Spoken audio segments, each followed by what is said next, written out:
Hello and welcome to The Buried Past, Enslaved African Graveyards in Richmond. This podcast aims to illuminate the stories surrounding Richmond's first two African burial grounds, the Shockoe Bottom Burying Ground and the Shockoe Hill Burying Ground. I'll be your host, Eddie Parlati. I'm a historian, an educator, and a doctoral student at Liberty University in Lynchburg, Virginia, and I'm hoping to share my interest in Virginia history and public history in this series of podcasts. So without further introduction, let's dive in.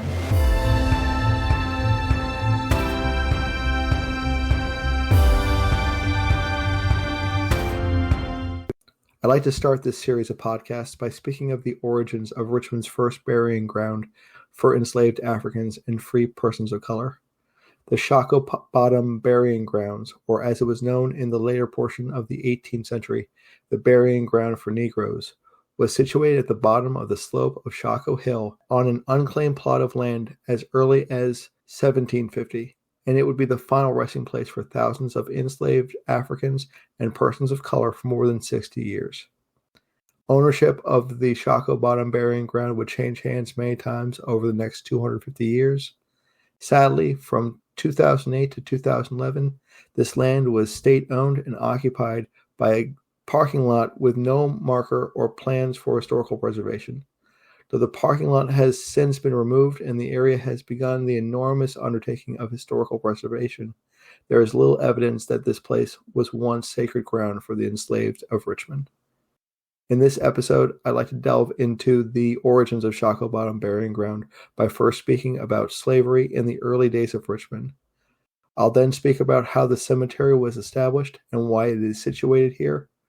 Finally, we'll end our talk by speaking of Prosser's Gabriel and his enslaved insurrection in 1800. His execution would occur at the site, and though his final resting place is unknown, his interment likely took place at this holy site. Gabriel's rebellion adds compelling insight towards understanding African burials at the time and will drive the narrative into our next talk. But first, let's discuss how slavery and the rising number of enslaved Africans in Richmond created a need for the Shockoe Bottom Burying Ground.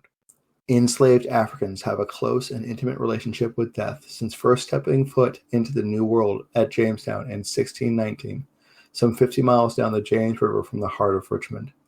How enslaved Africans and freed persons of color would be buried in Virginia has a rich and complex history. A history that has parallels yet is separate from white colonists in the 17th century.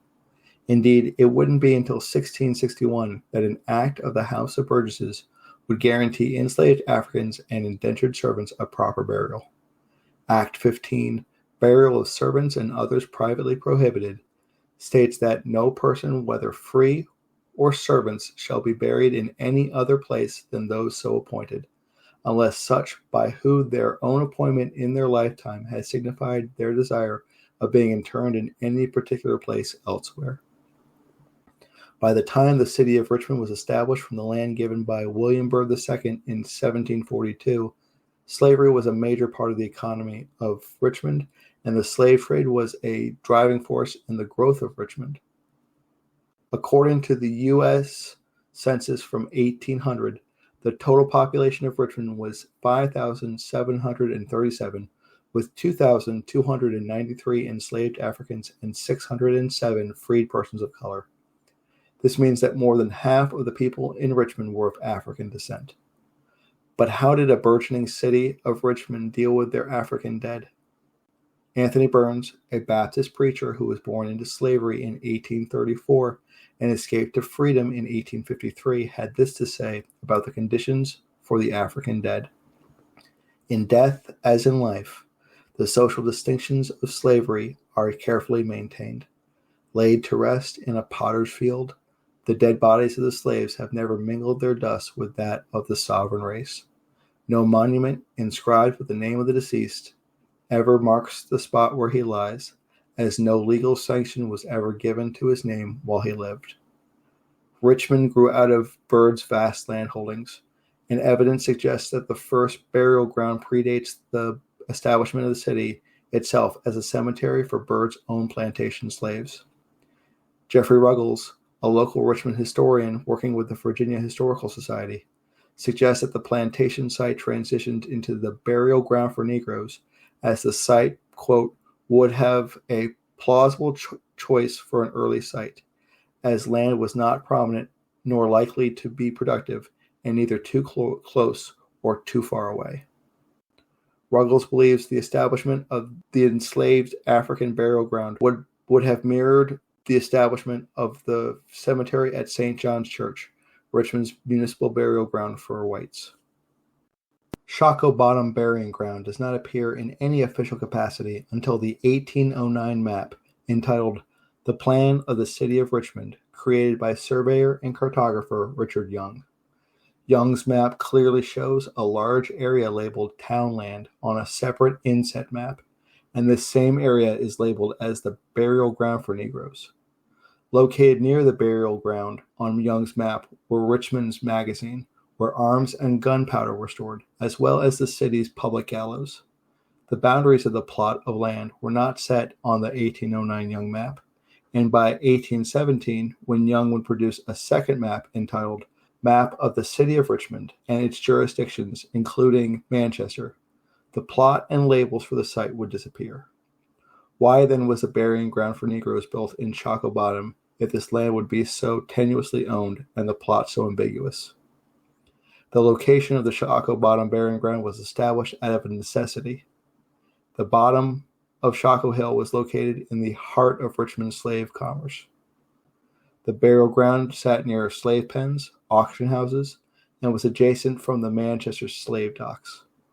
As Anne Edwards and Phil Willitoe describes in The Significance of Richmond's Shockoe Bottom, those slaves who survived the transatlantic passage were shipped up the James River, unloaded at the Manchester docks, and marched to the slave jails in Shockoe Bottom. From Williams and Willitoe, for those who didn't survive the passage, or those who died from their labors in the city, there was a municipal cemetery just north of what is now East Broad Street between 5th and 16th Streets. For those who didn't survive the passage, or who died from their labors in the city, there was a municipal cemetery just north of what is now East Broad Street between 15th and 16th Streets. In the center of that dismal place was the town gallows, where the Great Slave Rebellion leader Gabriel was executed on October 10th, 1800. Gabriel, his rebellion, and his subsequent execution would have a devastating impact on the slave population and on the flow of the slave trade in Richmond, with lasting consequences for Virginia and the Deep South as a whole. These consequences would directly impact the Shockoe Bottom burying ground and would test the capacity of the site. So, who was Gabriel? Referred to then as Gabriel Prosser or Prosser's Gabriel, with Thomas Prosser being his slave owner. Gabriel was an urban enslaved African hired out as a blacksmith by Thomas Prosser in Richmond, which gave him an unparalleled level of freedom and communication with other urban slaves. Gabriel was a big and imposing man who was also charismatic and intelligent. Gabriel believed he and other urban slaves could unite, rise up, and overthrow the mercantile elite with the help of other poor whites in Richmond. He planned a three-pronged attack on the capital, with the magazine, penitentiary, and the Virginia Capitol building as his targets.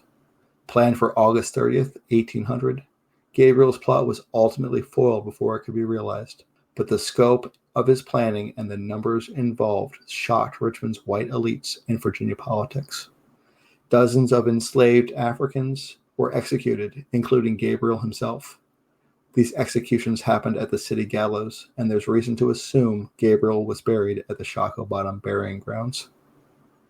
Yet Gabriel's impact on the burial grounds is more lasting than simply interring the bodies of those attached to the failed insurrection. Prior to Gabriel's rebellion, the Commonwealth of Virginia had no power to deport enslaved Africans who were convicted of a capital offense. As James Monroe put it in a September 15, 1800 letter to Thomas Jefferson, "It is hardly to be presumed a rebel who avows it was his intention to assassinate his masters, and if pardoned, will ever become a useful servant, and we have no power to transport him abroad." However, as the General Assembly met the following year, This obstacle would be overcome by Chapter 43, an act to empower the governor to transport slaves condemned when it shall be deemed expedient, passed January 15, 1801, which allowed the Commonwealth the right to contract and agree with any person or persons for the sale and purchase of all those slaves who are now or hereafter may be under the sentence of death for conspiracy, insurrection, and other crimes. This would be the tipping point for interstate slave trade in Richmond. Instead of importing slaves from outside the Commonwealth, Virginia would instead become the leader in the sale of enslaved Africans to places in the Deep South, such as New Orleans. In the span of 20 years, the docks at Manchester would see enslaved Africans leaving Richmond in droves, the slave pens teeming with chattel, and the Shockoe Bottom burying grounds overflowing with the dead and discarded. The lone placard at Manchester's slave dock put it more succinctly. In the late 1700s, newly captured Africans walked this route from the docks to the slave jails near 15th and Franklin Streets. Chained at the neck and legs, they were marched at night to avoid offending citizens with their oozing sores, filth, and stench from the slave ships. From the 1820s to the Civil War, this route was walked the other direction. Richmond shipped surplus slaves to markets like New Orleans for resale to huge sugar cane and cotton plantations. The purposeful breeding and sale of humans became an important part of plantation economics in Virginia. The explosion of growth of the interstate slave trade and the expansion of the city of Richmond would eventually push the limits of the Shockoe Bottom burying grounds. Moreover, its location near the city's magazine, the city jail, and most importantly, the city's gallows, would push enslaved Africans, freed persons of color, and their allies to seek out a new location for a burial ground for Africans. In our next segment, I'll discuss how and why Richmond's African population established a second burial ground, this time at the Shockoe Hill Burial Grounds. Thank you for listening to this podcast, Buried Past, Enslaved African Graveyards in Richmond, created by me, Edward Parlati. I hope it was informative and entertaining. Please continue on to the next segment in the series entitled One Here for the Free People of Color and One for Slaves in the City. Thank you.